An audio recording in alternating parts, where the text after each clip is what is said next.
This is Tom Dillon, the Lifetime Liberal, and today is Tuesday, September 18th, 2018, and the title of this rant is Politics is a Dirty, Dirty Game. So this is why people love politics, and this is why people hate politics, is because number one, if you're going to be in politics, you better have thick skin. And number two, the reason you need to have thick skin is it is a dirty, dirty game. So the Republicans thought that they could just breeze through with this Kavanaugh nomination. They absolved him and helped pay off $200,000 of possibly his gambling debts. They didn't release hundreds of thousands of pages of documents when he was in the White House. Said this needed to be done right away because they want him installed by October 1st when the Supreme Court comes in again.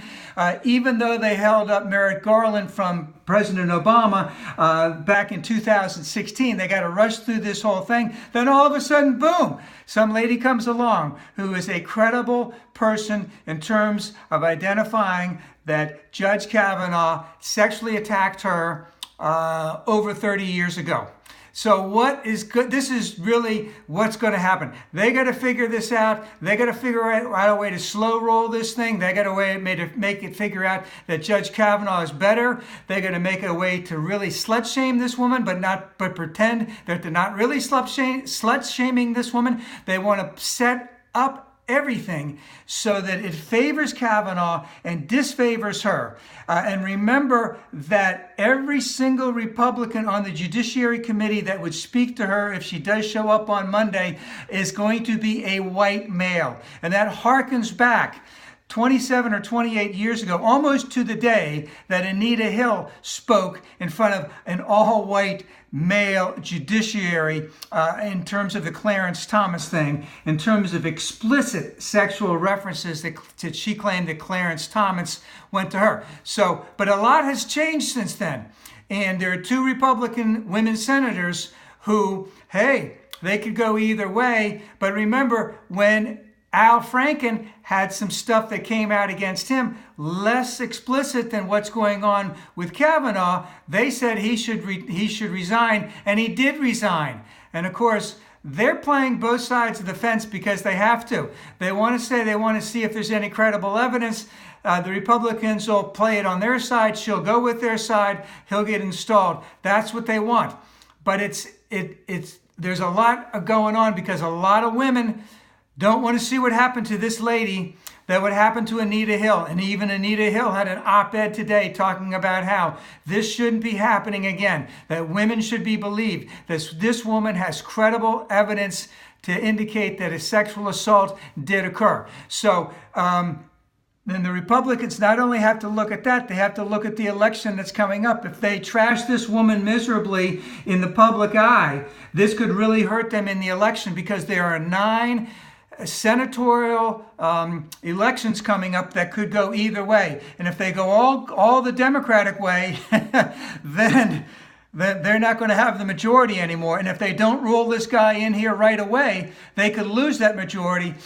So a lot is going on. And it also could help the blue wave that could be coming up. So the Republicans have to be very careful about this. They want to trash her. They want to take her down. They want to do it while they're smiling. They don't want to show any intimidation towards her. They want to get not Kavanaugh. They want to get Murkowski, the lady senator from Alaska. They want to get Collins, the lady senator from Maine, in their corner. They want to get this through by the end of next week so that he's sitting by October 1st. If not, they got big problems coming up, especially if this isn't looked well. They've already lost the woman vote. We already know that.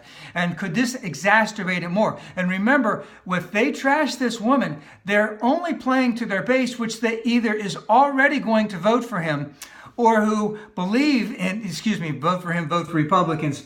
Or they already believe that in the Republican, let's just say, stance, but they're not going to vote anyway. So there's not going to be a big outpouring of conservatives going to vote, even if regardless of what happens. So, but there could be a huge backlash in terms of people voting against Republicans and all of this. And again, this is why people love politics, because of the minutia that's involved. And this is why people hate politics. But again, you have to have thick skin to be in this game. You have to let stuff roll off your shoulder, and you have to play hardball all the way through. This is something the Democrats need to play every single card that they can to keep this guy out of the Supreme Court. Because remember, if he gets in, corporatist all the way, will side with corporations over clean air, clean water, clean soil, side against voting rights, side against a woman's right to choose. Again, need to keep this guy out.